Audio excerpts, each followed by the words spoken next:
When it comes to Boruto's 30 strongest characters, it can be really easy to pencil in that top 10 strongest. There won't be much debate among fans when you do that. Everything after that, however, that's where it gets really interesting, especially in that back half of the top 30, which is why in today's newest Naruto Explained video, we're going to be looking at the 30 strongest Boruto characters. For the criteria of this list, we're going to be looking at the following ground rules. Number one, this only applies to the characters shown in Naruto Gaiden, the 7th Hokage in the Scarlet Spring, and all the way up until the end of Boruto Part 1. So no Boruto 2 Blue Vortex information will be factored into this. Number two, we're only going to be using the versions of the characters as they appeared in the show, with the only exception being Naruto without Kurama. And number three, while we are primarily using the manga, we will be using other official Shueisha backed materials from the Boruto anime to the V-Jump magazine scans, like novels and etc. Finally, if we hit 3,000 likes on this video within a week of uploading, we'll do a top 50 version of this video, which means if your favorite character did not make this list, then they are more than likely going to end up in that top 50. So starting things off at number 30, we have the car inner member named Deepa from Boruto's anime car actuation arc. Deepa makes this list due to having way impressive feats than some of the people below him, if we're being honest here, as one of the many humans who the car scientist Amato turned into a cyborg. Deepa gained incredible power. When we see Deepa in battle, he's got some pretty impressive feats to his credit. For starters, in the car actuation arc, we see him take on multiple Cloud Ninja Jonin on his own while not using his full power, with one of those ninja being Amoe, a Kage candidate who served on the Shinobi Union alongside the future Boruto Kages in the Shikamaru's Hiden adaptation in Naruto Shippuden's anime. And this Amoe is the very same one who is able to fight off and ultimately defeat Amari Ringo, one of the strongest 7 ninja swordsmen in the history of the Mist Village, with her being a Kage level fighter. After defeating Amoe, Deepa is shown casually taking Konohamaru's fire release Dragon Flame Jutsu, and when he fought against Team 7, Deepa, in their first fight, he is shooting off projectiles so fast they not only overwhelm Mitsuki, but they also move so fast that Sarada's Sharingan can't even fully track them. And despite this, Deepa was toying around not using his full power. When Boruto hits him with the Rasengan, despite it being a jutsu that compresses chakra and uses changing chakra's shape, Deepa trolls Boruto by pretending to be hurt by the attack, and with one flick of his finger, he's able to leave Boruto unable to stand back up, despite Boruto at this point in the story already scaling above a Jonin level power. When Mitsuki goes full power and he uses Sage mode and he shoots off a chakra blast, the most he's able to do is bring down Deepa to one knee and not do any visible damage, enough to the point the only reason Deepa didn't move forward with killing them was because he was after the Hashirama cell that Team 7 was guarding and left behind. He's then later on shown easily defeating the members of Team 10, despite them being backed up by Shinki, the adopted son of Gar, who possessed this magnet release, and Deepa's carbon projectiles were strong enough they outright shattered his iron sand. Again, this is Deepa without using his full power. It isn't until Sarada trained with both Sasuke and Sakura for an extended period of time that we saw Deepa's basic carbon armor even crack, with Sarada's chakra enhanced punch being blocked by Deepa and it caused part of his armor to break off. And Boruto, after training under Kakashi for the same amount of time, when using his compression Rasengan, was able to take the additional chakra of Sarada and Sage Mode Mitsuki, compress that high volume of chakra to the smallest point possible, which by default raises the attack damage, and with that compression Rasengan, it was enough to fully break through Deepa's carbon armor, where he covers his entire body with carbon, and even then, the most that extended effort did was stop short of being able to kill Deepa, but it was enough to leave him unable to move. This is even more impressive when you realize that his full body carbon armor was actually turned into diamond. At number 29, we have another car inner, this one being Victor, Now, if you're only familiar with Victor from Boruto's manga, then a lot of this information is going to shock you, because in the manga, Victor is easily killed off by Kashin Koji, but this is information that we're going to go over because it drastically upscales any jutsu Kashin Koji used in order to kill Victor. Unlike most of the car inners who have no shinobi background and they had their bodies mechanically enhanced by a motto, Victor is a former shinobi who sought battles in back-to-back ninja wars, including losing his leg during the 4th Ninja War. Victor is one of the few shinobi to have existed who have mastered all 5 changes in chakra nature through natural methods, so no Rinnegan, no 6-pass power. Victor is also a master of using cursed seals like Orochimaru. Victor also has extremely powerful regeneration abilities, which were strong enough that he was able to instantly regrow his limbs when they were destroyed, and even his head when it was destroyed as well. He can even manifest 2 extra arms to use in combat, like he used when he fought against Konohamaru in battle. Orochimaru started out easily dominating Victor in battle, but even Orochimaru found himself getting annoyed by the capability of his regen ability, and at one point, he just summons his giant snake in order to take down Victor because of how troublesome it was. Even when Konohamaru fought him one-on-one, this time better prepared to fight Victor, Victor took time to school Konohamaru by flexing on him, showing very slowly that he could perform each of the 5 changes in chakra nature, doing him so dirty that Orochimaru needed to step in. At number 28, we have Shin Uchiha. Now, Shin makes this list, and this is low-key something underrated by a lot of fans. I do think that he is stronger than Victor and Deepa, but he is a character who debuted in Naruto Gaiden in 2015, so it can be easy to think he'd be below the 2 inner members on this list because obviously they came after the fact, but this should change your mind. So as one of Orochimaru's test subjects and in possession of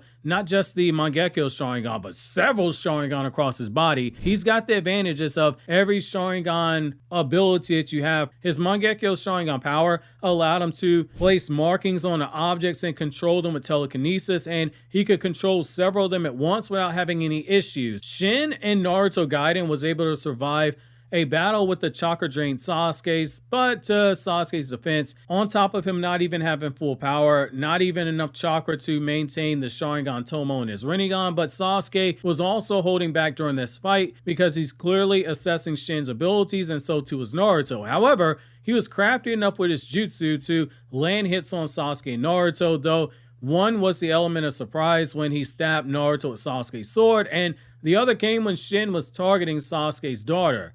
So naturally, Sasuke took the hits for his daughter. His durability is pretty insane in that he was able to survive a fully powered hit from a pissed off base Sakura, though Sakura's direct hit, it would have killed him. And as we saw later on, when Sasuke's perfect Susanoo got involved, once he found him again, he was once again in a world of hurt. He's most known for the anime-only taijutsu sequence where he and Sakura, they have their taijutsu battle. But for as impressive as it is, we got to point out a few things that work against Shin here. So first, he's not just fighting Sakura, but he's fighting a base Sakura who's not even using her Byakugo seal, which that would have given her a monster stat increase the same way it gave Tsunade one, which was confirmed by Madara in the war when he calls her the strongest of the 5 Kage. Base Sakura was sitting there throwing hands with this guy, reacting to his attacks, landing hits on the guy, despite Shin having multiple Sharingan and Mangekyo Sharingan, which further amps up the precognition of the Sharingan Eye,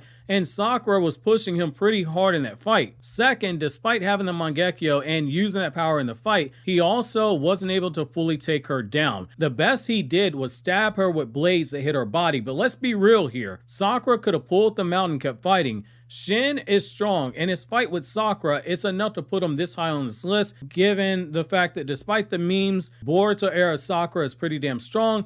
But again, this is Sakura who isn't even using her full power, and she was only in her base. At number 27, we have Killer Bee, and with Killer Bee, this is a perfect Jinchuriki of the 8 Tails. Killer Bee, in his own right, without the Biju power, he is a very capable shinobi. Being able to master lightning release, water release, and fire release according to the 4th Naruto data book. As we saw midway through Naruto Shippuden, Bee was able to take on several members of Team Taka to the point where he's so unserious fighting them, he's writing down lyrics in his notebook and he proceeds to hit Sasuke twice with blows that should have killed Sasuke. had they been fighting alone, and his swordsmanship was so advanced that even Sasuke's Sharingan was struggling to track the movements, despite Sasuke himself having the Sharingan Eye of Insight. B was also praised by Minato during their fight, stating that B possessed incredible power, and during their brief battle, B was able to move fast enough that he not only countered Minato's flying Raijin, but he placed a kunai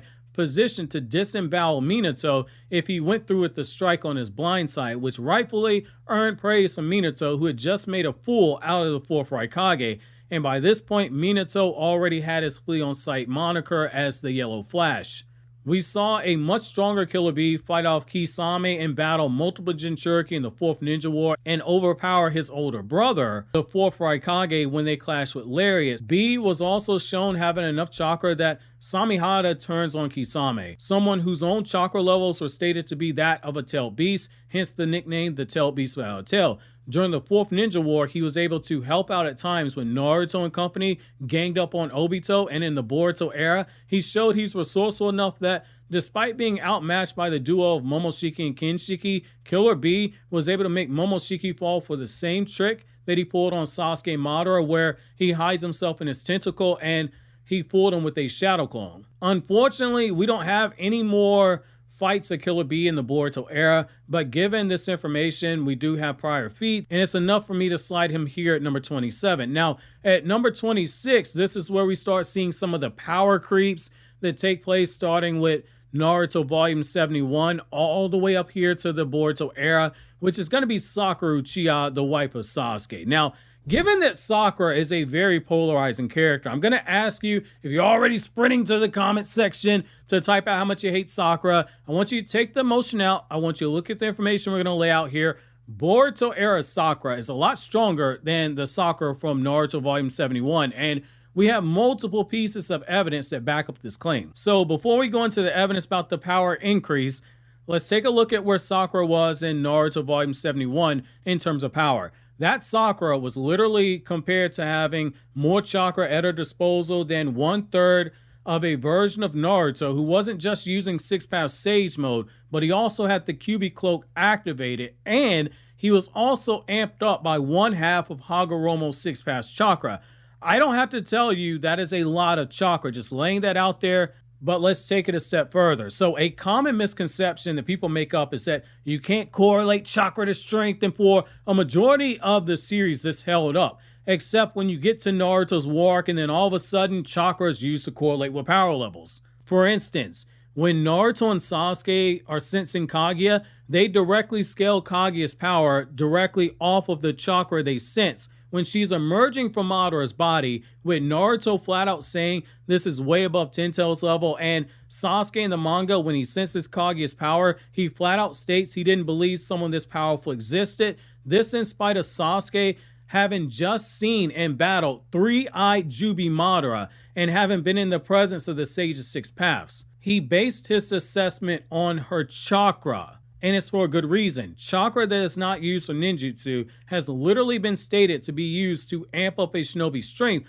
like we see with Tsunade and Sakura, or their speed like we see with the Raikage. At the time, Obito tells us that Sakura has more chakra than 1/3 of Naruto, because we have to remember at that point in time, Naruto was only using 2 shadow clones in Volume 71, and it wasn't until after they come up with the plan to get into Kaguya's dimension, and after Obito states that Chakra Sakura from her Byakugo seal would give him enough chakra he needed to access Kaguya's dimension, it's after that that Naruto busts out his 1,000 shadow clones. That Sakura statement is also further backed up when we see Naruto split his 9 tails chakra different ways when he uses his shadow clones to fire off a Biju powered Rasen Shuriken barrage using all the chakra properties of the 9 Biju, and Kaguya, she takes that hit head on. It's not absorbed by her, because when you read the manga, you see the explosions from the attack when they make contact with her, and it was what causes the Biju chakra in Kaguya to become destabilized.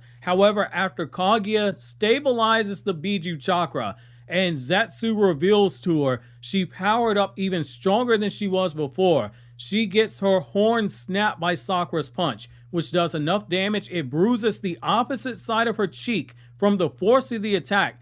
And Kaguya is not off guard, because She literally has a Byakugan activated, and she was already clear of Naruto and Sasuke's attempt to seal her. Sakura is also too big for her to be in that blind spot of the Byakugan. She's literally drawn with an exclamation point over her head, showing she is aware that Sakura's attack is coming.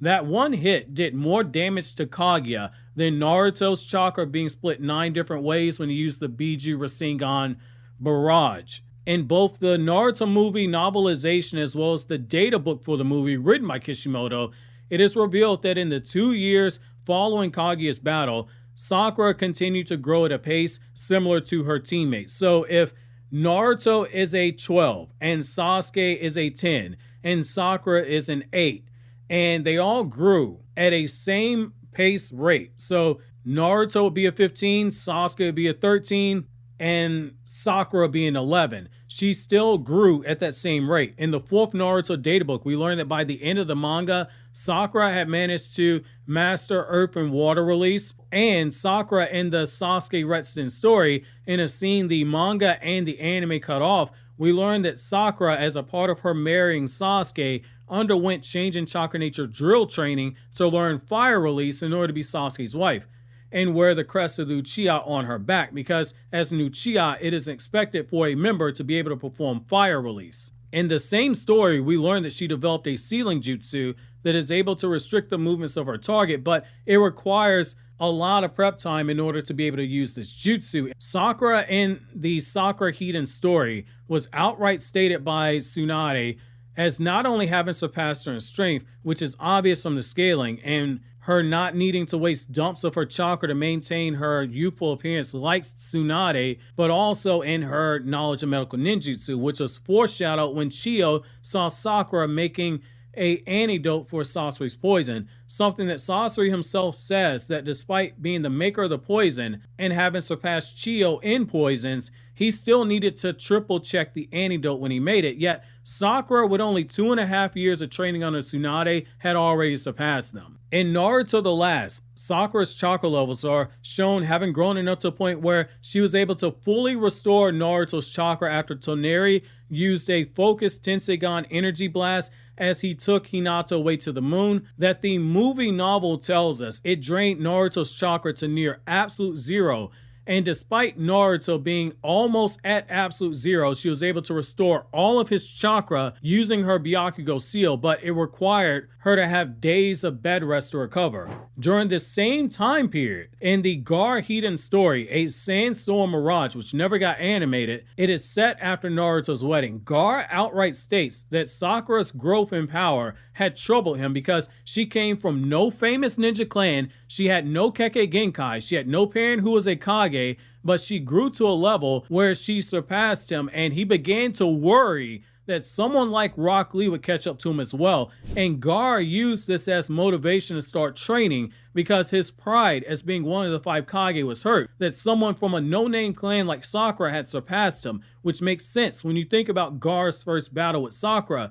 Again, she was barely above gaining level at that point. He was about to kill her before Naruto stepped in, and yet when Gaara hears the growth that she made, he uses it as motivation to train harder over the next 13 years after Naruto's wedding. At number 25, we have Chojuro, and I'm going to be completely transparent. Had we not gotten the statement in Boruto's manga during the Naruto rescue that the Kage assembled to go after Momoshiki, where we're told that the Kage there on the rooftop and Sasuke were the strongest collection of fighters in the 5 nations, there's no way in hell I put Chojuro above Sakura or Killer Bee. I'd slide him off the top 30, to be honest with you. I'm just gonna assume this guy was severely holding back in Boruto's anime Blood Mist Village arc, which is canon to the manga since it is referenced, but I do want to say this at least for Chojuro. So the Boruto movie novel flat out states that he is the best pure swordsman in the 5 nations, which includes a certain one-armed Uchiha, and that novel is written by Ukyo Kodachi, the person who worked on the Boruto movie script alongside Kishimoto, and Kodachi was the former Boruto writer. So there is some credence there in terms of swordsmanship. And the Boruto anime in episode 24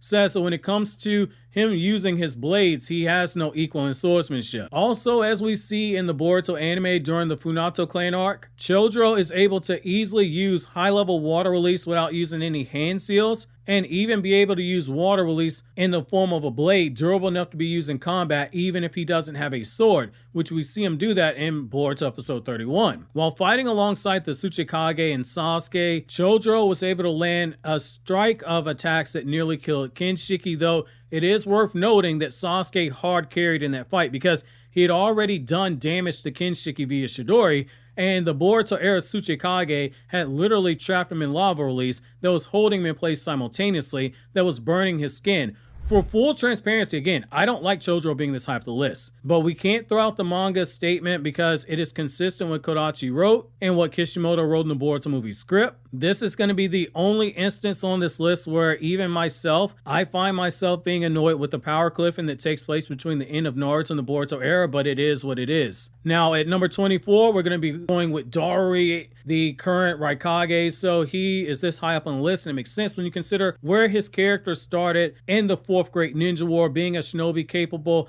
of fighting off the Gold and Silver brothers, two shinobi who possess the chakra of the Nine Tails, and being able to use the sacred tools of the Sage of Six Paths, which are stated to require enormous amounts of chakra to use just one time, let alone multiple times. And Darui was the last known student of the third Raikage, and he is a master of Black Lightning, which can shoot off powerful lightning release jutsu in the form of a panther that can spread out over a wide range and moves fast enough it can take out several enemies at once. By default, he goes over Sakura because, again, we're told in the Boruto manga that those Kage alongside Sasuke are the strongest fighting force in the village, and that would have included Sakura. Yes, Sakura is overseeing the treatment of the injured, but unless multiple people had sorcery level injuries that required delicate treatment, which only Hinata fit into that description, Hinata was already healed at that point, then she would have been assembled there, yet she wasn't. His power before Boruto was already high enough that we saw him use multiple tools that belonged to Hagoromo that required high chakra to use and still continue fighting afterwards, and this guy had already spent an entire day fighting in the Fourth Ninja War prior to this. In the battle with Momoshiki and Kinshiki, we see he's able to keep up in that battle while being assisted by Naruto and Sasuke, with the Boruto movie novel making it clear that in particular he had impressed Kinshiki with the way he's battling Momoshiki, and Naruto getting included in that battle as well. Kinshiki was worried that Momoshiki would be killed. While that's obviously with the benefit of Naruto fighting alongside him, the fact that he was singled out as being a standout by Kinshiki, that is pretty telling. He also possessed changes in chakra nature for wind, water, and lightning release, as well as Kekkei Genkai for storm release, which can manipulate multiple chakra beams that combine water and lightning release to target several enemies. At number 23, we're going to be going with Gaara, and Gaara, as we went over in the Sakura section, he trained like a madman following Naruto's wedding because his pride got hurt, and he was worried that people like Rock Lee, who trained every day, would surpass him as well. Gaara, according to the fourth Naruto data book, was in possession of lightning release, earth release, and wind release, and in Gaara Hiden, a story we referenced earlier, which again was written by Boruto's first writer, Kodachi, we learned that Gaara, during a assassination attempt on his life, in that story, he awakened the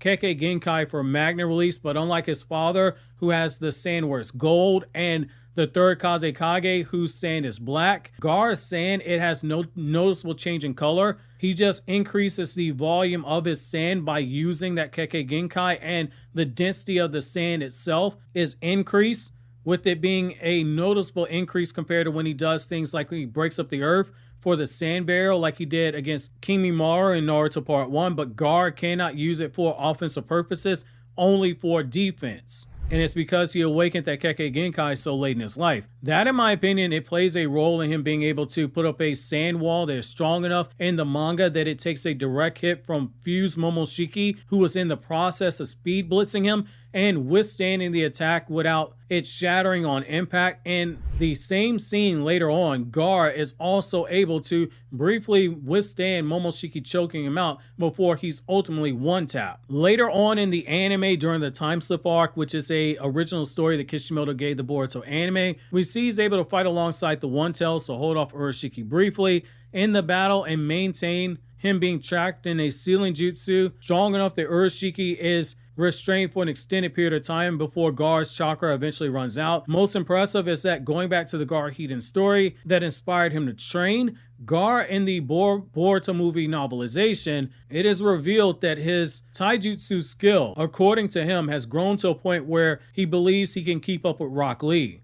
And Rock Lee is considered a taijutsu master. That might just mean that he's relative to Rock Lee in taijutsu, but that's still an impressive increase. Now at number 22, we're going to be going with the Boruto era Tsuchikage, and this is where there's a little bit merit to her going up higher on this list because we have more material outside the manga to back up everything here. So the statement made in the manga about her being one of the 5 strongest characters they could assemble to go rescue Naruto is backed up by the fact that we see her hit Kinshiki with enough force that she outright snaps through a root of the god tree, which is impressive when you consider how much force that requires someone to hit with. So in Naruto Volume 70, when 8th Gate Might Guy is using Night Guy to send one Rinnegan Jubi Madara flying into the god tree, he doesn't do any noticeable damage to the base of the god tree. And the god tree itself doesn't take any real damage until base 6 past Naruto slices through it with the Rasen Shuriken. While this is the base being compared to the roots to the tree themselves are still durable given what the god tree is, which makes sending Kinshiki flying through the roots of the tree and splitting it in half absolutely impressive. Taking it a step further, the Shikamaru Shinden Morning Cloud story that is set after this story reveals that she is the strongest kunoichi in the 5 nations. And among the Boruto movie novel, it reveals that amongst the 5 Kage, she is the best genjutsu user among them, considered to have an elite level genjutsu skill that was a part of her training after the war, with only Sasuke surpassing her. In the Shikamaru story that was referenced earlier, when Shikamaru catches all of the 5 Kage off guard with his shadow possession jutsu, which we saw in the Momoshiki arc was enough to stop Kinshiki mid-swing and briefly restrain Momoshiki before he absorbed it with his Rinnegan.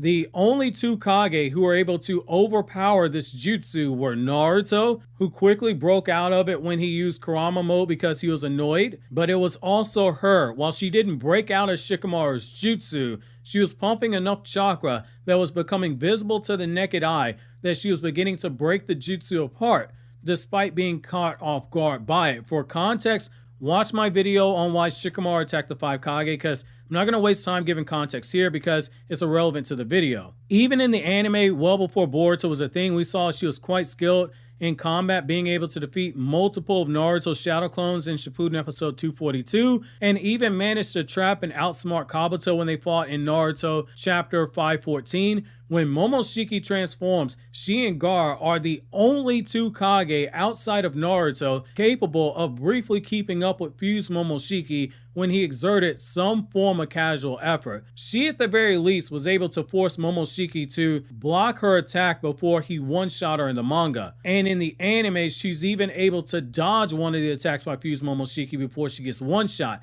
Whereas Darui and Chojuro, they're blitzed in one shot. They stood no chance. Only she and Gaara were able to react and force Momoshiki to use some effort. For reference, in the manga, base Naruto was able to dodge and block fused Momoshiki's attacks, and in the anime, base Naruto was the only Kage who not only dodged some of the attacks, but also landed attacks on fused Momoshiki. She's skilled with possession of fire release, earth release, and water release, as well as the Kekkei Genkai for lava release, which she can combine to make a form of quicklime capable of briefly restraining forces such as Kinshiki and Kabuto. At number 21, we're going to be going with the Boruto era Kakashi, and this one makes sense, but like the Sakura scaling, due to a lot of disinformation and a lot of this stuff not being adapted into the anime and some of the stuff from Naruto manga that's been forgotten by fans, is going to require me to go a little bit more in depth than I did with some of the other characters. So we have outright confirmation that while Kakashi did lose his Sharingan, this Kakashi in the Boruto era is a lot stronger than the Kakashi you saw in the 4th Ninja War using the Sharingan. Take the Kakashi who fought Obito and Madara, the 7 Ninja Swordsmen of the Mist, and this Kakashi is stronger even though he doesn't have the hacks of the Sharingan. Now the reason is very simple. So simple it gets overlooked by fans. Losing the Sharingan was basically the equivalent of Rock Lee taking off his weights. All the chakra Kakashi had before that he needed to set aside to use the Sharingan, that chakra goes back into his main chakra pool to be used for ninjutsu or to amp his physical stats, because he no longer has the Sharingan straining his body in a battle setting and requiring him to boost his chakra just to use it, because as a non-Uchiha, his body is not fit to use the Sharingan for long periods of time, as Itachi tells us in Naruto Part 1, and we see continuously in Part 2. This means that War Art Kakashi, who somehow between the events of the 5 Kage Summit and the 4th Ninja War was able to boost his chakra to the point he went from barely having enough chakra to fight a weakened Sasuke and warp away his Susanoo arrow, to all of a sudden being able to engage in multiple fights during one day of the Ninja War and the first half of day 2 of the war before he even gets Naruto to restore his chakra. Boruto era Kakashi now has all of that chakra at his disposal to amp his stats, and he does just that. We see signs of this from the Kakashi Hiden story, Lightning in the Frozen Sky. We see Kakashi battle a female Kunoichi whose taijutsu skill was well over the 4th Raikage, where she is dodging his lightning chakra mode lariat, and she isn't using some fancy jutsu. It's literally raw speed and skill that she used, and she overpowered the Raikage in a way that he hadn't seen from a woman since Tsunade when they were arm wrestling, where he had to cheat to win. This woman was weaving hand signs so fast that her ice release jutsu, she's tagging the Raikage despite him being in his lightning chakra mode, which allowed him to dodge Amaterasu at ease when Sasuke first used it. And she flexed on the guy by freezing his beard, embarrassing him to the point where the old man Tsuchikage Inoki was laughing at the Raikage. Whereas her speed was a problem for the Raikage, Kakashi was able to match her blows when they fought earlier,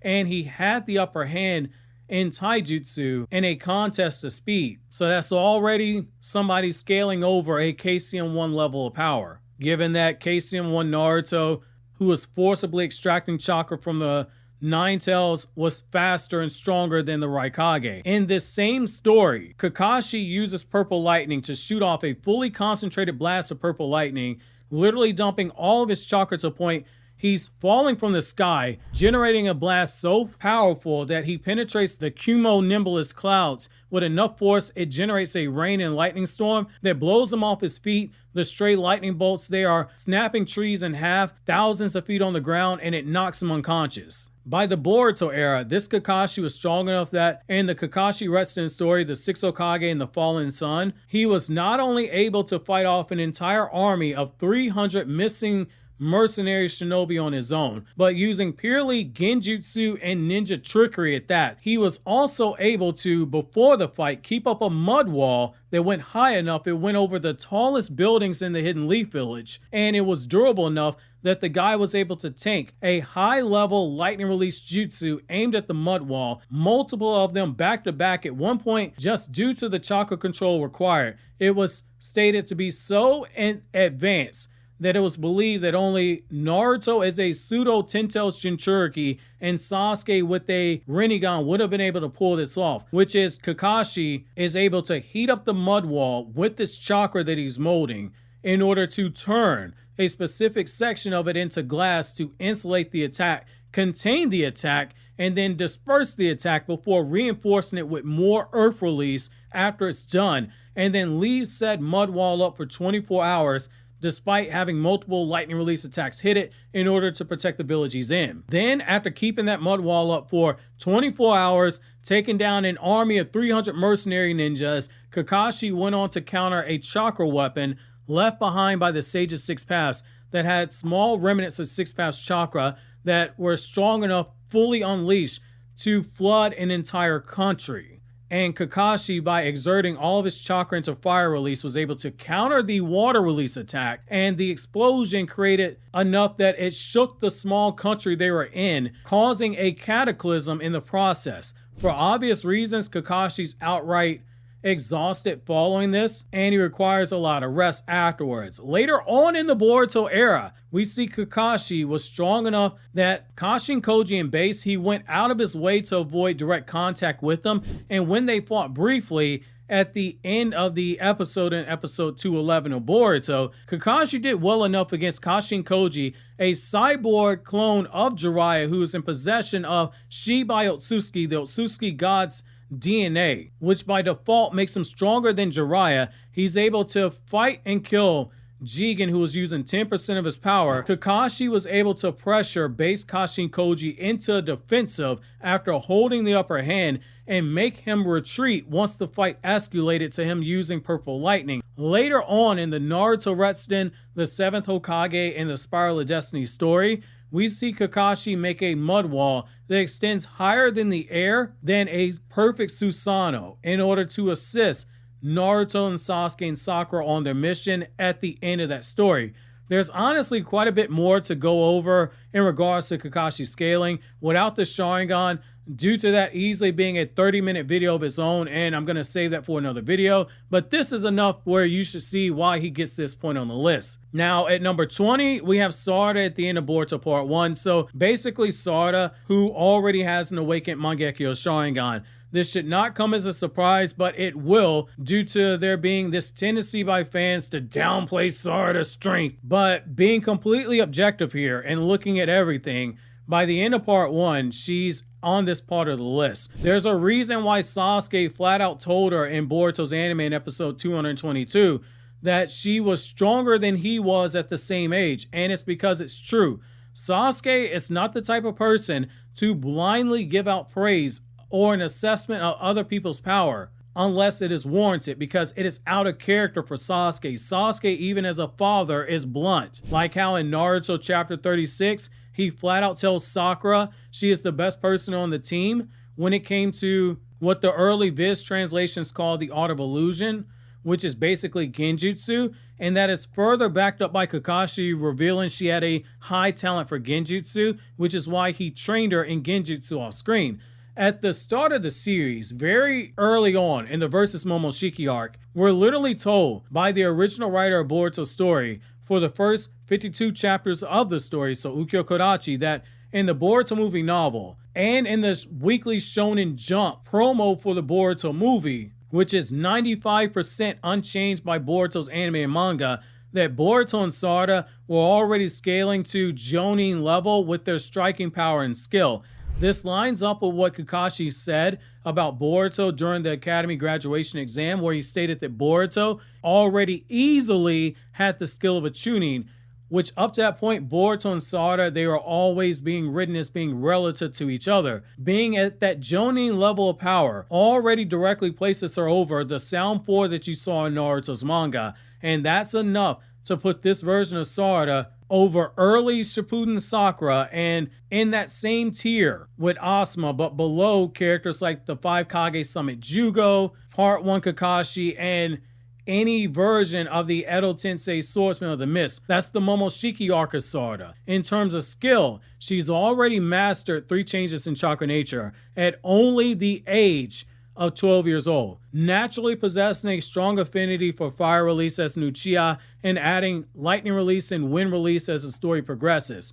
Her combat power only continues to rise as we go further into Boruto Part 1, evident with her sparring match with Boruto and Mitsuki in the Vessel arc, where Boruto flat out says he is going all out in taijutsu, and he and Sarada maintain a level of relevancy during the whole time, and Sarada never cuts on her Sharingan in their sparring match. Later on, when Team 7 is fighting against Ao, you see more signs of her improvement because she's shown putting Ao on a defensive during their brief engagement of battle, keeping in line with Mitsuki, who is able to do the same in the fight, at one point using purple lightning to get Ao off guard. This is important to take note of because Ao, before any enhancements were made by Victor and Amato, he was already considered to be one of the elite Jonin from the Mist Village, being able to hold his own against the Anbu higher-ups who Danzo accompanied to the 5 Kage Summit, both of whom were stronger than Sai. This same Sai was already slightly stronger than base Naruto in the Tenchi Bridge arc. This Ao has now been amped up by gaining the bionic ninja tech that Amato provides the Kara outers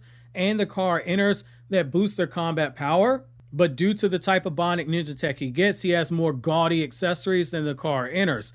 Despite this, we see Sarada battle, reacting to his movements without the need for the Sharingan and push him into defensive in order to evade her attacks and put distance between them as she ramps up the pressure. Later on, after training with both Sasuke and Sakura, Sarada is shown being able to match blows with the suppressed base Sakura, with a shockwave being so massive it left a crater in the ground from their collective force, causing trees to shake from the impact. This same Sarada then turns around in the battle with Deepa and is shown hitting Deepa's carbon armor with enough force she cracks his chakra carbon armor reinforced arm, something that a fully powered blast from Mitsuki's Sage Mode earlier in the same arc was unable to scratch, and even when Boruto used a normal Rasengan. In the battle with Boro, while Boro is holding back, we see for an extended period of time she's exchanging blows with him, whereas she's countering his lava release with her fire release jutsu, and in the manga, she's shown using Chidori without any hand seals, something we don't see characters like Kakashi and Sasuke do until we get into the Shippuden part of the storyline, which again is showing a natural progression of Sarada's power. The speed amp in the manga version was enough that Boro was unable to react to her attack, which happened after Sarada got a running start. In the manga, there was no Boruto distracting Boro like you see in the anime. Sarada just outright speed blitzes the guy and tags him before he can even weave hand signs. This same Sarada has also been shown amping up her speed by using lightning strike armor, which applies the same principle as the Raikage's lightning chakra mode to amp up her speed and reaction time, which we see this in the Hidden Mist Field Trip arc. Between that and her ability to use chakra enhanced punches, her ability to use sealing jutsu, and her Sharingan training with Sasuke, resulting in her being able to see chakra related stuff on a cellular level, like we see when she sees Boro's virus in the manga, just as Sasuke saw Data's clay bombs in his bloodstream. It makes her unlocking the Mangekyo Sharingan a really big deal, because this Sarada that you're seeing here, if you drop her into Naruto's manga, she's getting through the first 43 volumes of the manga pretty easily, and she's stopping in power once you get up to those upper tier of the Akatsuki with people like Pain. The reason being is that when you add in the Mangekyo Sharingan power boost, it gives a boost to all stat levels and all chakra levels of the Uchiha. We see it physically in the shape of their tomo changing, but the Mangekyo does provide a stat boost in power. It also amps up the visual powers of the Sharingan because it increases both the Eye of Insight and the Eye of Hypnotism of the Sharingan. This gives the Eye of Insight even more advanced levels of precognition, even in its base now, and even faster breakdowns of jutsu and chakra. Also, the Eye of Hypnotism also gets an increase, so normal Sharingan Genjutsu requires direct pouring of chakra from your eyes when you make eye contact with somebody, but once you've awakened the Mangekyo Sharingan, you can eliminate that process. You can pour your chakra into a target without making direct eye contact, so long as you can just see their eyes, even if they're not looking directly at you, which Shisui tells Itachi this in the Itachi Book of Midnight, and he flat out says that the chakra of the Mangekyo Sharingan is many times that of the standard Sharingan. That's enough that you take a character who again starts out in her base, getting up to volume 43 of Naruto, add in the Mangekyo Sharingan power boost, and I think it's enough that you could say she got over Kakashi, even though this Kakashi is stronger than War Kakashi. At number 19, we have Sage Mode Mitsuki at the end of Boruto Part 1. The only reason I put Sage Mode Mitsuki above Sarada is partially because we don't know what Sarada's Mangekyo Sharingan powers are, so any hacks that would give her an edge, we don't know it just yet. Also, base to base, Sarada and Mitsuki, they're not too far off from one another, but we saw some pretty impressive showings from Mitsuki at the end of Boruto's manga. They make me feel comfortable saying that he should go up ahead of Sarada, even here when you factor in the Mangekyo. For starters, Mitsuki, as a clone of Orochimaru, already has a pretty high ceiling with Orochimaru in the Mitsuki one-shot that Kishimoto drew in 2016. Orochimaru flat out says that Mitsuki possesses more power than Orochimaru, referring to Sage Mode Mitsuki, though we'll discuss this later on when we do Orochimaru. There's a bit of information here that makes me believe that he's referring more so to his potential power. You also have the issue with the translation. Some translations from Japanese to English have Mitsuki being stated as being stronger, and others have it as Orochimaru referring to his potential. Longtime viewers of the channel have heard me say this repeatedly. Japanese to English is not a verbatim translation, so that has to be taken into account as well. So I'm going to split the baby here and say this is only potential. The fact that his chakra levels are high enough to use Sage Mode, it also speaks volumes, since it is a literal requirement to use Sage Mode. Without high chakra levels, you can't even attempt the training, let alone use the power. So that speaks volumes to his chakra levels. In the academy, we saw that Mitsuki possessed enough power to hold his own against Shino, being able to overpower him and even defeat him in their fight, and it's implied that Mitsuki used Sage Mode there. Shino, I don't have to tell you, is pretty damn strong. In the Sasuke Shinden Teaches Star People story, where Sasuke takes over the training of Boruto era Team 7, Mitsuki is the member of Team 7 who picks up on Sasuke's training the fastest, though it comes with difficulty, and Orochimaru seeing Mitsuki work harder to master Sasuke's training is enough to make Orochimaru stop by in order to see what jutsu Sasuke's teaching Team 7. We see Mitsuki use body modification jutsu to stretch his limbs and make claws out his fingers, and in the battle with Boro, we see his high battle IQ on display, where he's adapting to Boro's fighting style as they fight, quickly setting up hidden moves behind hidden moves, like he did when he used the snake jutsu to bite Boro. After he figured out that Boro's body was using antibodies for the virus inside of him, Mitsuki bit him, got the blood, and made his own antibodies. When he goes into Sage Mode near the end of the manga, he's able to bust out long-range attacks that are fast enough and mass killing intent well enough that Boruto barely dodges the attacks and doesn't sense them coming, and he needs Momoshiki to tell Boruto which directions they're coming from. This proves why Urashiki in the anime flat out called Mitsuki's Sage Mode power something that the Otsutsuki clan needs to be cautious of, and Momoshiki's apprehension when Mitsuki's attacking Boruto backs this up as well, as does Mitsuki being able to speed blitz Orochimaru and steal the scroll without even Orochimaru realizing it. As we see during the battle with Boruto at the end of part 1, Mitsuki being able to use Sage Mode for long periods of time without having to worry about his body breaking down like he did against Deepa, that's a really big deal. Between him possessing Wind Release and Lightning Release, the fact that Mitsuki was using both in the academy speaks volumes to how much he's grown in terms of power since then. At number 18, we're going to be going with base Toneri, which makes a lot of sense here. As a descendant of Hamura, Toneri was a powerful Otsutsuki. Even without the Tensegan, he was pretty powerful. He was able to take down Hinata's father and the other Hyuga who were gathered there in Naruto last, where according to the movie novel, his puppets took them down with ease. With just his puppets, he's able to do moderately well against base 19-year-old Naruto when Naruto fought his puppets in the village. The puppets he can control are able to fire off multiple chakra blasts and keep pace with base Naruto as Naruto raised the outputs of his attacks and forced him to use the Rasen Shuriken twice, and one of them produced enough power to briefly clash with base Naruto's Rasengan before Naruto had to stop fighting to go rescue Hinata. However, as we see when Urashiki confronts him, Toneri without the Tensegan, he doesn't scale anywhere close to the other Otsutsuki who came to Earth, but there's enough there based on how strong his puppets are and his Otsutsuki lineage to have him placed this high up on the list. But without the Tensegan, we can't put him any higher. At number 17, we're going to be going with Boro, the car enter who was entrusted by Jigen to guard Naruto after he sealed away. Boro gets downplayed a lot by fans due to the fact that he was fighting Team 7, and we see Sarada clashing equally with his lightning release jutsu and Team 7 pressuring him with combo attacks.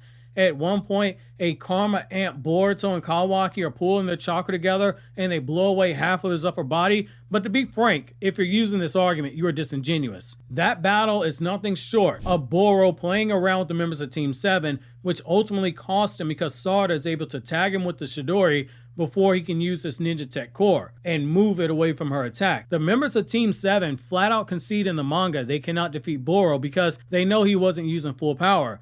As Madara once said, what adult uses full power against children? Once Kawaki sees that Boro is not able to control his power without his Ninja Tech core and he's going on a rampage, unable to restrain his power, Kawaki flat out says in chapter 43, we gotta unseal Naruto. Kawaki is someone who saw Naruto fight against Delta and was fully aware of how strong Naruto was, and by being a cyborg like Boro, Kawaki knows the full extent of his power, so he's an accurate judge of Boro's power level. We also know based on the anime original scenes that Code is stronger than Boro, because when Code goes to get Boro at his religious cult hideout, the moment that Code threatens to fight, Boro immediately backs down at not wanting any issues with Code, who did not show any sign he was going to use Karma. So we can put base Code above Boro. We also know that while Boro was being left behind to guard Naruto, that Jigen was expecting Sasuke to show up there.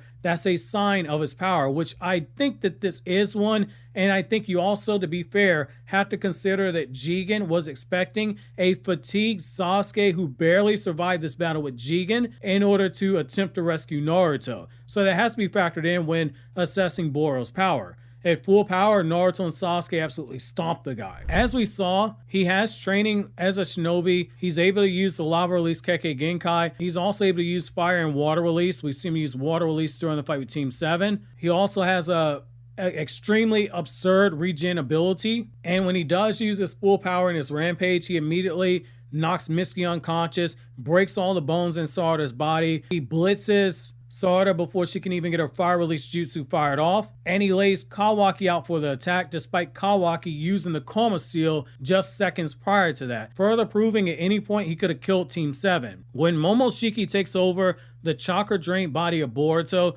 while he does overpower him pretty quickly, Momoshiki lays him out with only a few hits, but Boro was able to take the hits from Momoshiki and forced him to drain chakra from Naruto, and it took Momoshiki using a giant Rasengan before Boro could even be destroyed in full. Which, if it's not obvious by now, the version of Boro that I'm going to be using for the placement on this is going to be Boro in his base, because transformed Boro will be significantly higher up, but I don't feel comfortable in good conscience putting that version of Boro up, because since he's a mindless brute when that happens, I almost feel like you have to consider them separate characters, and I wanted to avoid having multiple versions of characters on this list. At number 16, we have Boruto era Orochimaru, and I can say I feel comfortable placing Orochimaru here at 16 for a few reasons. As previously stated, I take the line about Mitsuki's power being referred to as potential. Boruto Part 1 Orochimaru is stronger than he was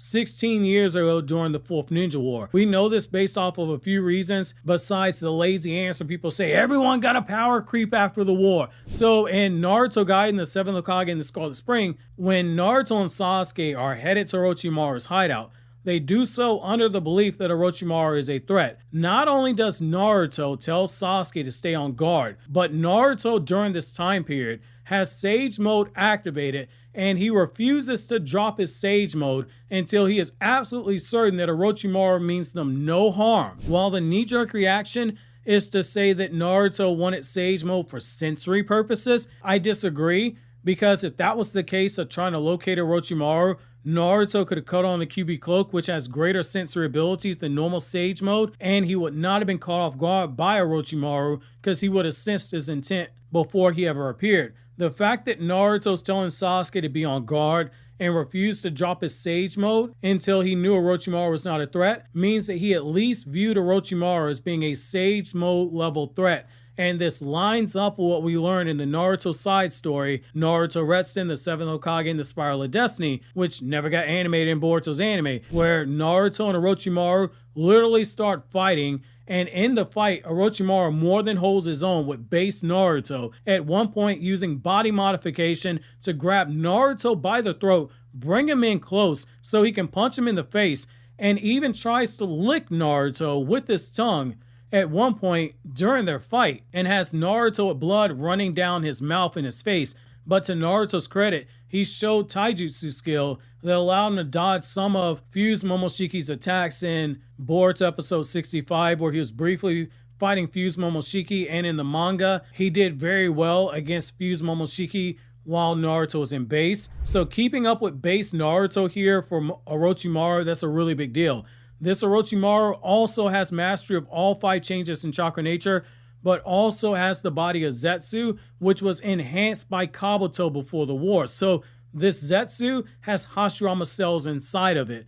Orochimaru also has the ninjutsu back from the Reaper Death God that Hiruzen sealed away, and he also absorbed chakra from Sage Mode Kabuto in the war, so he by extension gained the chakra Kabuto pumped in his body from all the members of the Sound 5. So like Kabuto, Orochimaru can use limited aspects of the Sound 5 Kekkei Genkai. Number 15, we're going to be going with Kinshiki. With Boruto fans, Kinshiki can be a very tricky thing because even after all these years, we still have people who take the Kinshiki can split a planet databook translation and they try to discredit Kinshiki. So we're going to clear that up right now before we go any further. The controversial Boruto movie databook that Kishimoto wrote declared that Kinshiki can split entire worlds and obliterate all things. So Ray and a few other translators who I trust that are either from Japan or they're fluent in Japanese have all come to the same consensus, which is that Kishimoto was writing Earth and world in the sense of all things created within the Earth or the planet. All the disingenuous takes of Chojuro has planetary durability because he took a swipe from Kinshiki that can all get packed up now. However, Kinshiki's raw power is something that is still very impressive despite him coming in at number 15 on this list. While I personally don't scale Kinshiki as an individual above Kaguya, it is important to note that Kaguya and Boruto's manga specifically writes down Kinshiki and Momoshiki by name in her scroll as being the two people who are coming to Earth to kill her for eating the chakra fruit, and that she needs to make the Zetsu army to prepare them. Not the entire clan, just those two specifically, and the narrator for Boruto's movie novel directly states that Kinshiki and Momoshiki together were a threat that Kaguya couldn't oppose out an army, which the movie novel and the first 12 volumes of Boruto's manga are all written by Ukyo Kodachi, so there is consistency there since the author is the same. In terms of the raw power aspect of Kinshiki, we see that he's able to stalemate Sasuke after Sasuke has already dumped a considerable amount of chakra into opening up one of those interdimensional space-time portals, and we see him fight off several Kage level shinobi, but in terms of raw physical power, he's got some impressive moments in the series. The Boruto movie novel has Sasuke confirm that with his Sharingan and Rinnegan, he sees that Kinshiki's able to take the chakra in his body in a way that is different than Tsunade and Sakura do with their chakra enhanced punches. Kinshiki takes this chakra to directly strengthen the actual muscle fibers in his body for greater physical output. Another thing to notice that Kinshiki using chakra to alter his muscles does not prevent him from being able to use chakra in more traditional ways that you see shinobi do to boost their physical stats, because Kinshiki is able to cloak himself in a purple chakra in order to amp up his speed to match the pace and attacks of Rinnegan Sasuke, who is amping his speed with the lightning cloak, and he's able to make weapons using his chakra to switch between weapons when he's fighting. In fact, the Boruto movie novel has one of his weapons being durable enough that it blocks a full power Sasuke Susanoo sword that Sasuke produces during the fight in the Chunin Exams arena that was not adapted into the anime, where Sasuke uses that Susanoo sword after Kinshiki tries to kill Sarada. At number 14, we're going to be going with Momoshiki. I'm putting Momoshiki ahead of Kinshiki for a few different reasons. The manga and anime make it pretty clear that Momoshiki was the higher ranked of the two and likely the stronger of the two. Momoshiki just has more hacks that actually puts him over Kinshiki. While his Rinnegan jutsu is easily one of the lamest we've seen in the series, it's basically a souped up karma seal in that he's able to absorb chakra and fire back chakra attacks twice as powerful as they were originally. He has shown some rather interesting uses in it, like when he was able to combine several high-level chakra-based attacks for his Reign of the High Emperor jutsu that he used on Naruto at the Chunin Exams. However, the attack power of that jutsu is overstated by fans, and yet it's also downplayed by a lot of fans because Boruto's manga does the opposite of Naruto. So whereas Naruto's manga would showcase destructive capability by showing the attacks on a wider scale with more background damage, Boruto focuses more on attack potency and controlling the area of destruction. When Naruto uses Kurama to tank this attack, he's actually encompassing the entire Chunin Exams arena in Kurama's chakra, and he's taking the explosion and holding it into himself, compressing it in order to limit the damage. Momoshiki's attack was powerful, but Naruto makes it appear to be more powerful than it was because of the fact that he compressed it down to take the brunt of the damage in order to protect the village. However, when we look at other things that Momoshiki does, there's a lot more given to us. For starters, Boruto's manga tells us that he's got an extensive knowledge of all Shinjutsu that the Otsutsuki clan have, though it's unclear if he's able to perform all Shinjutsu. But in Boruto Novel 3, that we see that he's able to destroy all life on the planet with one of his attacks because he deems it unsuitable for a chakra fruit, and he destroys several planets by freezing the sun in a solar system because he's unhappy with how one of the chakra fruits tasted that he ate from a planet there. In the Boruto movie novelization, he was the one who did a majority of the fighting against Killer Bee and easily defeated him. In just his base, we see that he can speed blitz base Naruto and kick him, though Naruto was off guard in the tuning exams, and in the Boruto movie novel, he's able to briefly fight off Darui and Sasuke when they double team him in a sword fight, but base Momoshiki's taijutsu skill, while not impressive as the Kage who are fighting him, he was still deemed by Gaara in the Boruto movie novel to be at a level where he thought that Rock Lee would be a really good matchup against Momoshiki's taijutsu. And that's worth noting because Rock Lee is regarded as one of the best taijutsu users in the Boruto era. Momoshiki's Rinnegan also allows him the ability to produce chakra rods that can suppress the chakra of those who are struck with it, as well as use as melee weapons. Each Rinnegan on his palm has a different power. The one on his right hand, as we discussed, allows him to absorb and shoot back attacks stronger than they were at first, but the left Rinnegan allows him to change the structure of the chakra absorb. With this Byakugan, we also see that he has the ability of limited foresight, but he can't use it to foresee attacks and he can't use it to see his own destiny. Now, number 13, I'm going to be going with Kashin Koji. In Sage Mode, Kashin Koji runs into the problem of you have people who see him and they say he's a clone of Jiraiya, so their knee-jerk reactions to say he's only as strong as Jiraiya when that's actually false.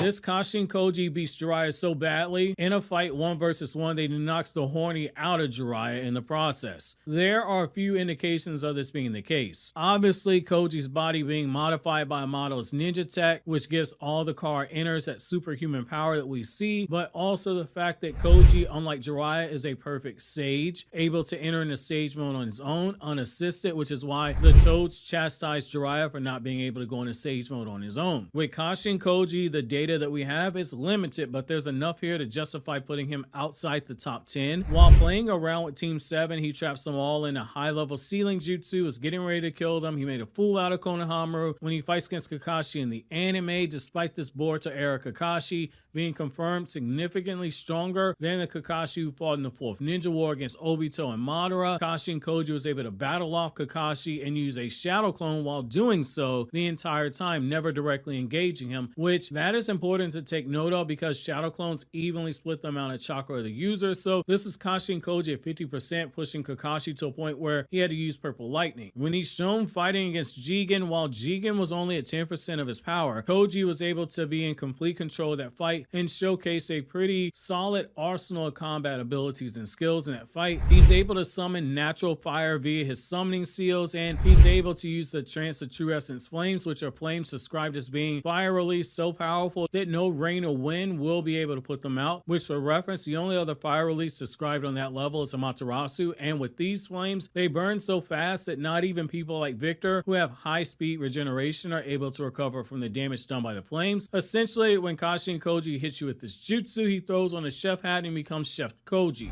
When he goes into Sage Mode, Kashin Koji is able to match blows with a newly awakened Isshiki, though it is worth noting that Isshiki has a tendency to play around with those who he's fighting against, never truly going at full power until he deems them a threat. And given how easily he took out Koji when he got serious, this lines up with that. But during this time, we see that Kashin Koji can use the Sage Art Giant Rasengan and other jutsu that his parent Jiraiya could use. While in Sage Mode, he can also use the Sage Art 5 Fire God's Flame Jutsu, which can generate fire at high enough speeds that Isshiki's Dojutsu, while it was able to extinguish them, they did require some effort from Isshiki because it did catch him off guard. Now at number 12, we're going to be going with Sage Mode Hokage Naruto. And before someone gets the pitchforks, this is Hokage Naruto using Sage Mode without Kurama. This Naruto might have lost to Nine Tails, but on his own, his raw chakra reserves without Kurama are still high enough for him to use Sage Mode, which in of itself requires high chakra levels just to undergo the training according to the manga. On his own, Naruto's chakra levels can suppress 1/2 of Kurama, and as an adult, while he did get rusty after becoming Hokage before training for a majority of 16 years between the end of Boruto's 4th Ninja War and the Boruto era, Naruto does train and get stronger. While Tensegan Chakra Mode Toneri was stated to have a similar level of power as Kaguya, the fact that Naruto only needed KCM2 to take him down is a sign of how strong Naruto's base power level got during this time, because otherwise going into KCM2 would not be able to do that against someone that's stated as strong as Kaguya. That also lines up with Naruto in base and having 50% of his chakra being absorbed, where in the Boruto movie novelization, we're told that he's able to bring down Momoshiki on his own without any help, and he proceeds to fight base Momoshiki on his own until Sasuke warns him not to use traditional methods because Momoshiki can absorb chakra, and Sasuke believes that shadow clones might have been absorbed as well. This Sage Mode Naruto is also able to sustain Sage Mode for longer periods of time than he could in the past, and he's at least strong enough that when Momoshiki was controlling Boruto's body, he sensed Naruto arriving. He didn't want to face that Sage Mode Naruto in combat alone, implying that he viewed him as a power that was strong enough that he required help of Code. It wasn't until Naruto got that noticeable mental nerf that came when he saw Momoshiki controlling Boruto that Momoshiki realized he could kill Naruto. This Hokage Naruto is very tricky because we're told by Amato it's impossible to calculate how much power Naruto's lost with the Nine Tails. You do have some people who take Kurama's line in the anime where it says Naruto won't have superhuman strength anymore, but that was clearly in reference to chakra that comes from being the Jinchuriki of the Nine Tails, who holds the key to the sanctuary with the 9 Biju chakra that Naruto needs in order to access 6-pass Sage Mode and 6-pass power. The fact that Naruto by himself can use Sage Mode and is stronger than the Sage Mode we saw in the past is still superhuman power, just not on the level we've seen prior, which makes a lot of sense. When he fights Fused Momoshiki, despite him having lost 50% of his chakra, according to the anime, he's able to react to attacks, block, and counter some of the attacks by Fused Momoshiki. In the manga is even more impressive because he dodges the initial counter attack, and when Momoshiki tries to speed blitz him again, base Naruto not only dodges the attack but is able to track his movements, turn around,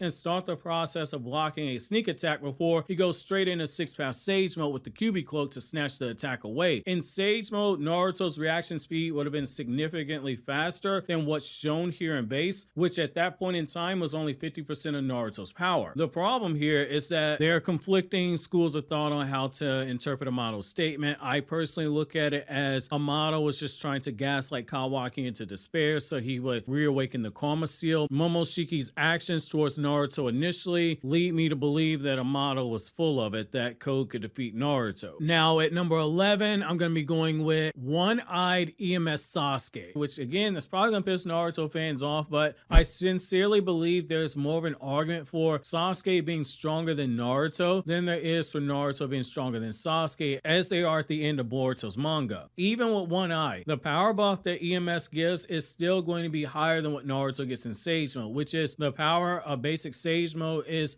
directly tied to the amount of chakra that the user has, since they have to balance out the nature energy that they draw in with an equal amount of their own chakra. Just given how much stronger Sasuke's base has gotten compared to the war, cutting on EMS even with One Eye is still a massive boost in power. We saw fatigued EMS Sasuke was able to fight off BoruShiki into a defensive and force BoruShiki to hide, mask his chakra, and wait for the moment that Sasuke cut off his Sharingan when he was trying to conserve chakra before he hit him with a Vanish and Rasengan to immobilize Sasuke, because again, Sharingan's off so you can't see the jutsu coming. Sasuke in Boruto episode 220 later confirms to us that had he not been mentally nerfed at the sight of Boruto being controlled by Momoshiki, he could have killed BoruShiki, and that the next time this happened, Sasuke would set his feelings aside and kill him. Given that Sasuke made that claim about himself when he was already fatigued from fighting against Isshiki and just gotten his Rinnegan destroyed, I don't doubt that One-Eyed EMS Sasuke would have been able to kill that version of BoruShiki, since he already had him on defensive even though he had that mental nerf in the process. Now there's debate with some fans as to if Sasuke can still use the Susanoo, so I'll weigh in here briefly. The answer is yes. I've answered that question, can Sasuke use the Susanoo One Eye in a short, and I also explained why Kakashi can't use the Susanoo in a short as well. Watch those if you're still confused. Now One-Eyed Sasuke I think goes over Naruto pretty clearly here. It just comes down to, do you think he's above Kashin, Koji, and Delta, which I personally do. From here on out, everything's pretty set in stone with the exception of Jigen, but we'll get to that in a moment. So breaking into the top 10, we're going to be going with Fused Momoshiki. I think this one's also pretty self-explanatory. Fused Momoshiki was strong enough that he not only one-shot 4 of the Boruto Kage, but the shockwaves that came from molding chakra in the manga was enough to slice the god tree clean in half. While we did see him holding off Naruto and Sasuke, the Boruto movie novel gives us more insight where Momoshiki reveals that if he fought either the Naruto he was fighting or the Sasuke he fought in a 1-versus-1 battle, he believed he was stronger than them as individuals, but the two of them that he was fighting as a duo was literally stated by the narrator of that novel to be his equal in power, and it was for the first time in his life Momoshiki felt fear because the duo of Naruto and Sasuke fighting together produced a power that went beyond things like strength and speed, and it was something Momoshiki couldn't comprehend, which made him desperate enough to draw on chakra from a parallel universe, and it still wasn't enough to overpower Naruto and Sasuke, who continued to raise their power level in order to match him. There's a noticeable power increase that comes from Momoshiki fusing with Kinshiki. It's not something as simple as addition of one power on top of the other, but it's an unknown and unquantifiable number for a multiplier that levels Momoshiki up when this occurs. Fused Momoshiki's entire fighting style changes. The attacks are filled with more finesse and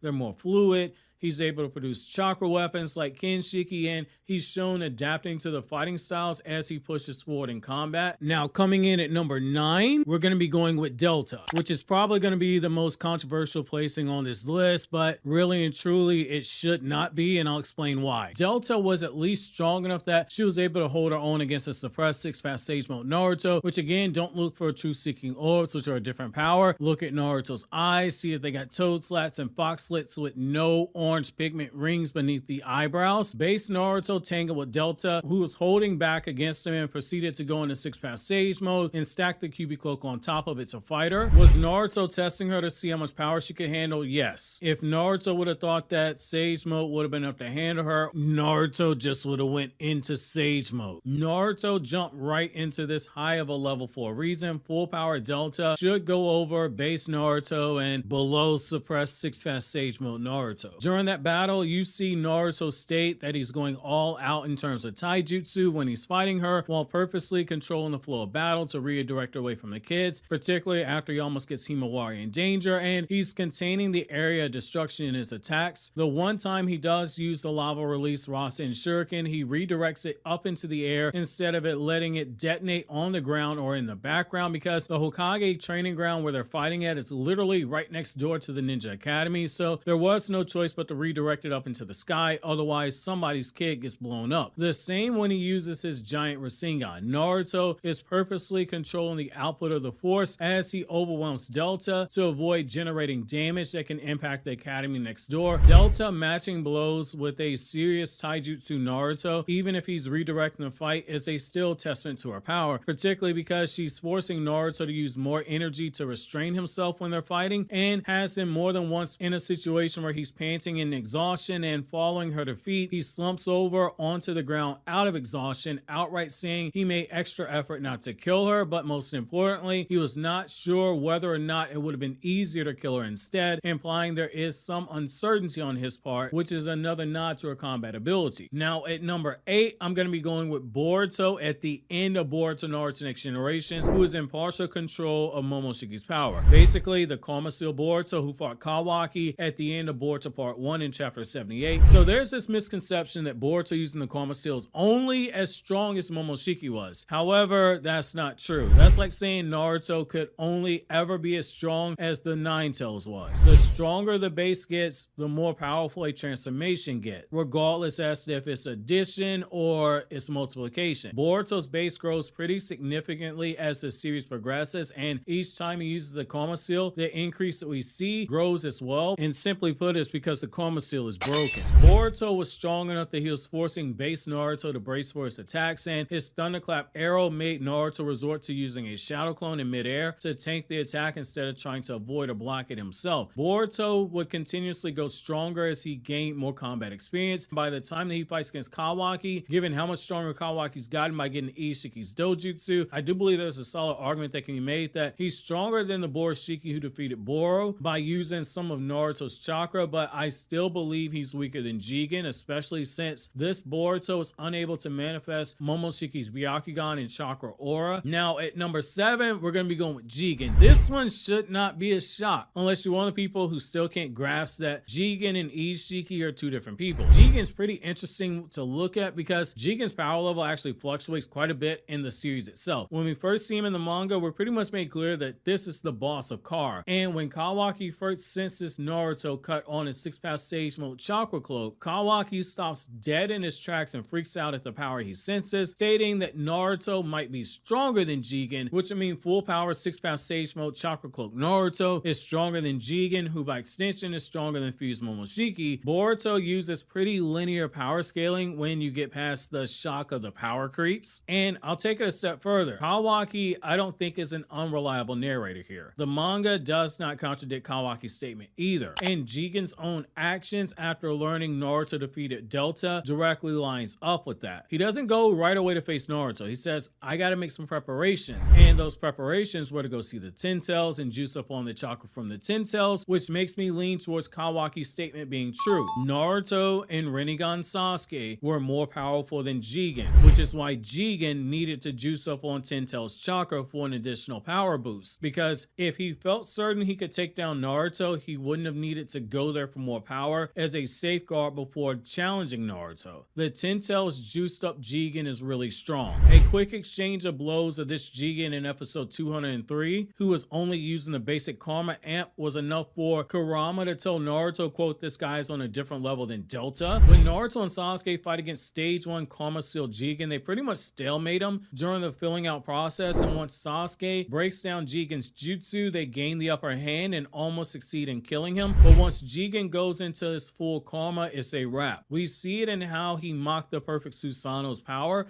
and question its defense before he destroys it with a single kick, which for reference in Naruto Volume 71, when Kaguya uses her vacuum punch jutsu, it required multiple simultaneous hits in order to destroy the perfect Susanoo, and Jigen does it in one kick and he destroys Naruto's Kurama avatar with an uppercut and proceeds to leave Naruto unable to stand up on his own or maintain his chakra mode after only 6 direct hits by full power Jubi Chakra Amp Jigen. The combination of Hack's abilities from the Karma Seal and Isshiki's Dojutsu and the Ten Tails chakra amping up his physical stats allowed Jigen to literally hard counter Naruto and Sasuke's entire ninja arsenal, which I go in extensive detail breaking down every single jutsu that he counters in my Why Jigen 1 video. Now at number 6, I'm going to be going with BoruShiki at the end of Boruto Part 1. Like previously stated, Momoshiki, when he takes over Boruto's body, there is a pretty serious increase in power, and if you follow the narrative closely,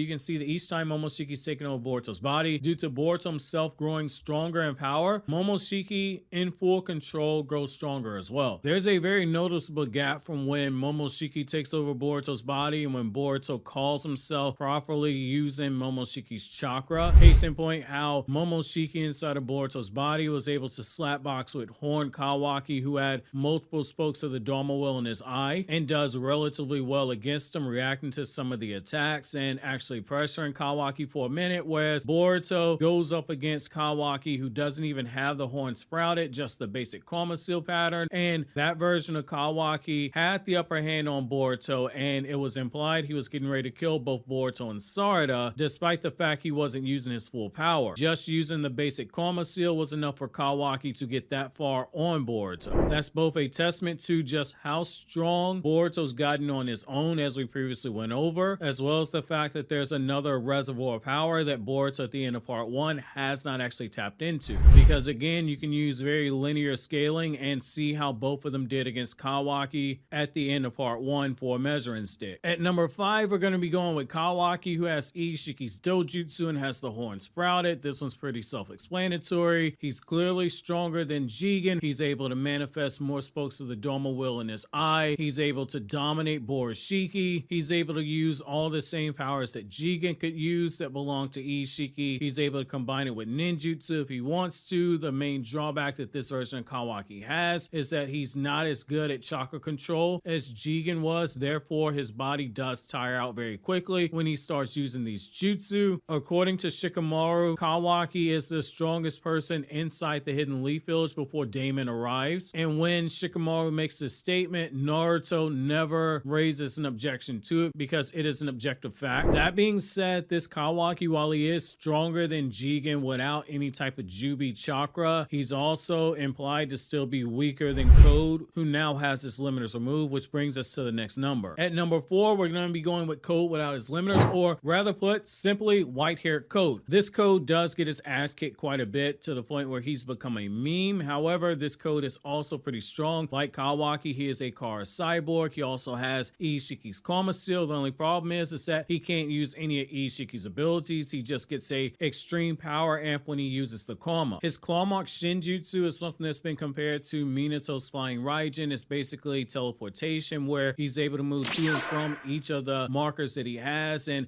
teleport himself or other objects or people, dragging them through those claw marks. The only thing that those claw marks are inferior to when it comes to Minato's Flying Raijin is that Minato's Flying Raijin is instantaneous, whereas Code still has to actually move towards the claw marks and enter into them. However, despite this, he's clearly stronger than Jigen, but he's weaker than Isshiki. And when you look at Daemon, when Daemon starts talking about Code, one of the things he says is that it seems like you're stronger than Jigen. And when you look at Naruto's reaction to any potential possibility of Boruto and Kawaki fighting as Code, you can tell that Naruto's reference for Jigen is the Jigen juiced up on Jubi Chakra. However, Daemon, his reference is the Jigen who is not juiced up on Jubi Chakra. So it's going to come down to which Jigen do you think that Kawaki and Code are actually stronger than. I say Jigen, who isn't juiced up on Jubi Chakra. At number 3, we're going to be going with Daemon, and this one's self-explanatory because it's linear power scaling. Code is stronger than Jigen without Jubi Chakra. Daemon absolutely dog walks Code whenever they fight, and it isn't just because of Daemon's ability to use Shibai's Shinjutsu, which allows him to reflect all attacks that are coming his way as long as Daemon is physically touching someone in the room. So say if you're fighting Daemon in a grocery store and Daemon runs over and gives an old lady a hug and you try and attack Daemon, the damage is going to be reflected back to you. Daemon takes one look at Code after he gets limiters taken off, and he's absolutely not impressed with him, which really becomes hilarious when you take into the fact that Daemon is able to sense people's latent power. He's able to sense something inside of Himawari, says she's stronger than everybody realizes, but when he sees Code get his limiters removed, Daemon isn't impressed. He absolutely murders him in that fight, makes Code run away, and when it comes to any prospect of fighting Code, Daemon is bored. And the scariest thing about Daemon is the fact that he's never fought at full power at any point in the series. This little 8-year-old kid is stronger than whatever character you want to say from Naruto Shippuden. Facts don't care about your feelings. At number 2, we're going to be going with Isshiki, and this one makes total sense. He's basically Jigen on steroids, something that both Kashin, Koji, and Naruto confirmed for us in the manga after they take a couple of hits from him. Amato tells us in the very beginning that Isshiki must never be allowed to revive in Kawaki's body, because if he did so, it'd be the end of the world scenario due to being able to use his full power now. Isshiki was someone who wasn't just stronger than Kaguya as her superior, but he's someone who Kaguya didn't want to fight head up. So she waited until Isshiki's guard was lowered and hit him with a sneak attack, which is basically a sucker punch. It does not hold any weight. Anyone telling you otherwise is being disingenuous. You can walk up and sucker punch Roman Reigns and potentially kill the guy